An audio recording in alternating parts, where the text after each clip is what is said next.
एक छोटी सी नौकरी जो है ज्वाइन करनी पड़ेगी, जहाँ से मेरे को 300-400 रुपये मिलते।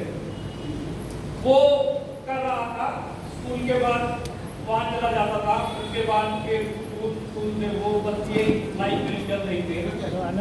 12वीं कक्षा पास हुआ तो अपने लेवल पे ही कमाना पढ़ना ये चल रहा था।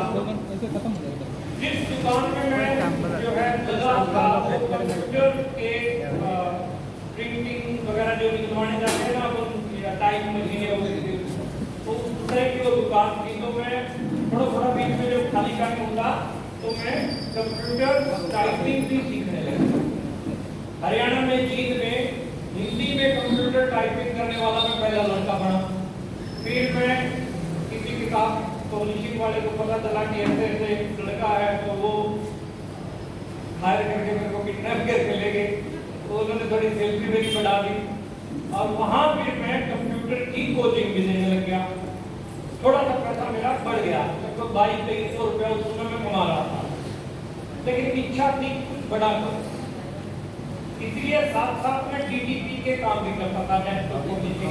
साथ में मेरी ग्रेजुएशन का भी शुरुआत चली गई थी और पढ़ाई भी चल रही थी, साथ साथ में DTP चल रहा था, साथ साथ में कंप्यूटर की कोचिंग चल रही थी,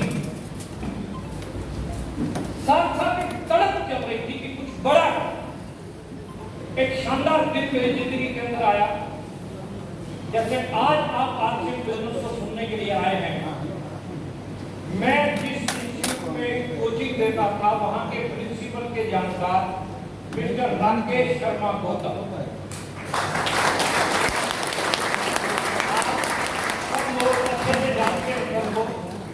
राकेश सर मेरे प्रिंसिपल के दोस्त थे और प्रिंसिपल को आर्थिक समझाने। अब प्रिंसिपल साहब को समझाया जा रहा था, मैं साइड में बैठा था, साइड में बैठ के कंप्यूटर पे बस काम कर रहा था, लेकिन लाखों रुपया, सिक्योरिटी, टाइम फ्रीडम, इस तरह के कुछ शब्द जो है मुझे सुनाई पड़ रहे थे। अब क्योंकि मैं वहाँ जॉब करता हूँ तो मैं सीधा मेरा फोकस अपने काम पे था। हुआ क्या कि 10-12 मिनट बाद मेरे प्रिंसिपल का फोन आया और कुछ कॉल आ गई, अर्जेंट थी और मुझे जाना पड़ेगा, और ये जो है आज ये मैं नहीं कर सकता, ये बोल के प्रिंसिपल हमारे चले गए।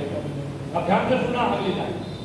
अब प्रिंसिपल हमारे चले गए, अब प्रिंसिपल चले गए, राकेश सर भी जा रहे हैं।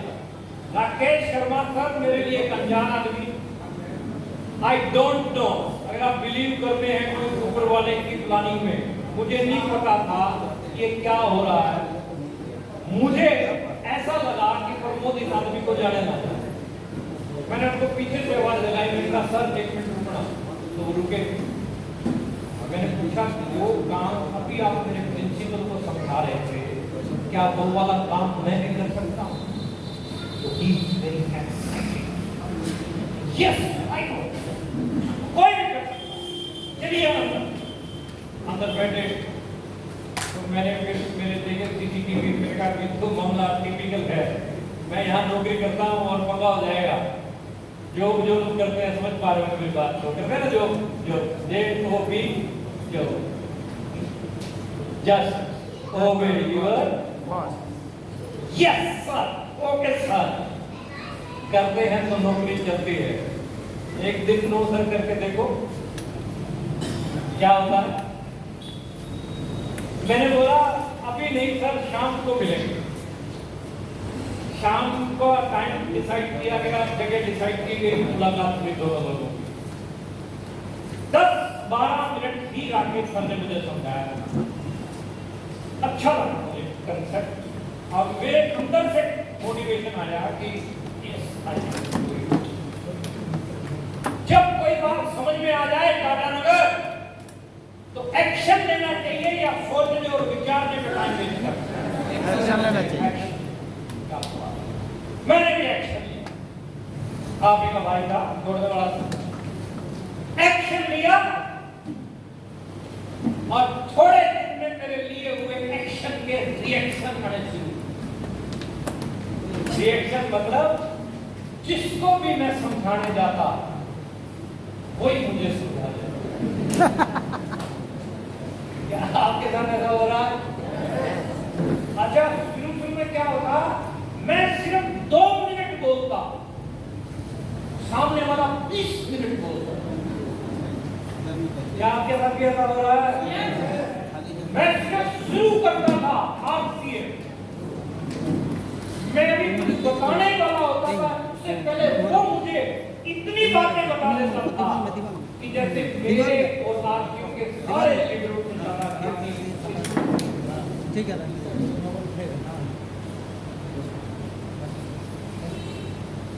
लेकिन हम एक नंबर के चीखने खड़े थे।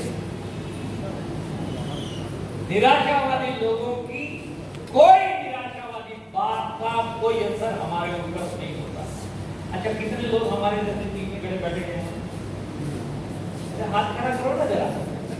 क्या बात है? वैसे अगर आपको कोई कहे ना तो चीखना खड़ा तो आप गुस्सा कर जाओगे, और आप मैं प्यार से हाथ खड़ा कर रहे हो, चीखना खड़ा। चलिए, चीखने खड़े क्यों बोला मैंने? कि जब आपका विजन क्लियर हो जाता है किसी चीज के प्रति और सामने वाला उस काम को नेगेटिव बोल रहा है, तो आप समझते हैं कि नाराज हो जा रहा है। तो क्या पता ये चीज क्या है, ये चीज क्या है। तो हम पूरे जुनून के साथ लगे, खतरनाक तरीके से काम किया, प्लान दिखाते रहे। आप भी सिर्फ यही काम कर लेना। इस बिजनेस की बैकबोन है plan. More plan more business, no plan no business. जितने ज्यादा प्लान दिखाओगे, जितने ज्यादा प्लान दिखाओगे, उतने बड़े लीडर बन जाओगे। आज आप बिगिनर, स्टार्टर, ओपनर है, eagle, runner, winner, star, quality, technique, XYZ, कोई भी लेवल है, प्लान दिखाना बंद मत करना। ओके? प्लान दिखाना बंद नहीं करना, कंटिन्यू दिखाते रहना, परिणाम है। तो मैं कंटिन्यू दिखाता रहा, उसके परिणाम पता क्या है? कुछ लोग मेरे साथ जुड़े। वो मेरा प्रिंसिपल जो राकेश शर्मा को मना कर गया था, कुछ दिन बाद मेरी टीम में ज्वाइन हुआ।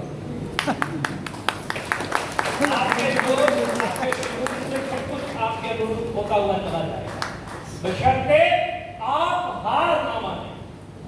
दुनिया आपकी टांग खींचने के लिए तैयार है, बस आपने अपनी टांग उनके हाथ में नहीं आनी।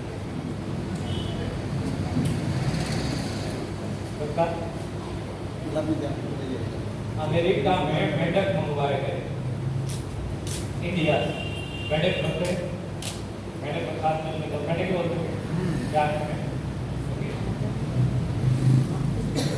मेढक मंगवाए गए। समुद्री जहाज का सफर तय करके मेढक जाने थे।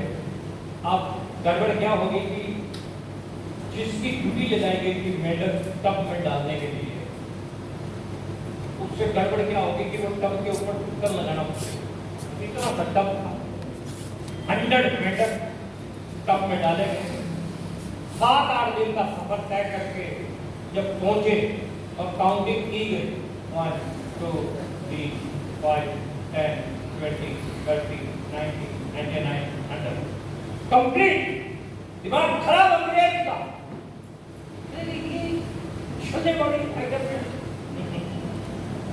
एक भी नहीं निकला बाहर, सारे पूरे।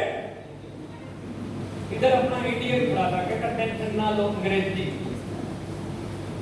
ये हिंदुस्तानी मेंढक एक थोड़ा सा ऊपर उठने की कोशिश करता, दूसरा उसकी टांग थी। ये ऐसे ही करता रहा 5-7 दिन तक, इसलिए सारे कंपनी अपने पास ऐसे खींचते हैं कि नहीं खींचते लोग? अच्छा, दिल से ईमानदारी से बताना, आपके घर पे कार आई तो आपका पड़ोसी कुछ होता तो बोले पट्टे कहेगा